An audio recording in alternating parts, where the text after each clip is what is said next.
The Legend of the Serial Killer, the complete story of Lsson Jose dos Gracas.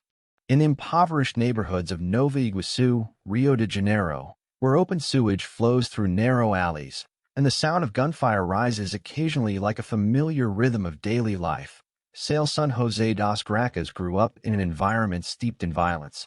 From his earliest childhood, Lsson witnessed his father coming home drunk every night to beat his wife and children, while his exhausted mother worked as a maid in wealthy homes to put food on the table.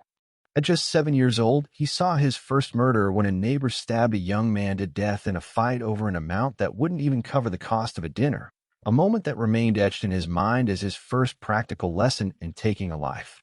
His criminal journey began with stealing women's purses at crowded bus stops, where he would target elderly, vulnerable women, cutting their purse straps with a small knife he carried in his pocket. But one day, when one of his victims resisted, he discovered a new thrill when he struck her in the face with his fist until she lost consciousness, that moment when he first tasted the intoxicating rush of absolute power. As the days passed, theft was no longer enough to satisfy his growing hunger for control. On a moonlit night in May 2005, Lsson decided to try something entirely different. After 2 weeks of meticulous surveillance of a white woman in her 50s who lived alone, he slipped into her apartment through a broken bathroom window. When she woke to the sound of his footsteps, he grabbed a pillow and smothered her screams forever, then sat beside her corpse for hours, studying her frozen expression of eternal terror. With each new crime, Lsson refined his methods and bloody rituals. He began selecting his victims more carefully, typically white women between the ages of 25 and 50, watching their homes for weeks, jotting down their daily routines in a small notebook before striking at night like a silent shadow slipping through unlocked windows or neglected doors.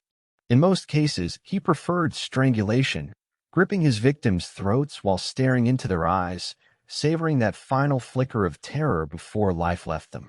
But sometimes he used a knife when he wanted to prolong their suffering. After each murder, he took a small souvenir, a bracelet, a ring, or even a lock of hair, which he kept in a metal box under his bed as trophies from his successful hunts. But April 2012 marked the peak of his brutality when, after killing a young mother in his usual manner, he heard the cries of her 2-year-old daughter in the next room. Instead of fleeing like most criminals would, he calmly entered the child's room, wrapped his bare hands around her slender neck until the crying stopped forever, then carried the tiny body back to place it beside her mother on the bed, as if they were both peacefully asleep. This crime in particular revealed a new level of savagery, even to the police officers accustomed to the daily violence of the favelas. His downfall came in December 2014 due to a careless mistake. While murdering 26-year-old Fatima Miranda, he forgot to fully close the back door of the house. A neighbor who heard the screams called police, who found him sitting beside the corpse, humming a folk song, his hands still smeared with blood. What stunned investigators wasn't just his icy composure upon arrest, but the precise details he provided about 41 different murders, recalling victims' names, exact dates of the crimes, where he hid the bodies, and even the locations of the souvenirs he had taken. Psychological evaluations revealed a disturbing paradox. A man with high intelligence, IQ 128, possessing an exceptional memory and meticulous planning skills, yet completely devoid of empathy or remorse.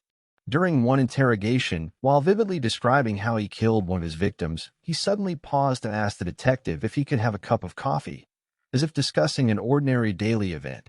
Today, Lsson sits in solitary confinement at the high-security Bangor prison, spending his days drawing, often the faces of his victims, writing memoirs filled with gruesome details of his crimes, and responding to fan mail from admirers around the world. In a rare interview with a foreign journalist, he grinned widely and said, "Prison is just a temporary break. When I get out, and I will get out someday, I'll go back to work." These words, more than anything else, send chills down the spines of those who hear them, because they are not just a threat, they are a promise from a man who has proven he knows no mercy and fears no consequences. And somewhere, in the dark corners of Rio de Janeiro, there may already be another young man watching the news about Lsson, learning the lessons and planning to begin his own bloody journey.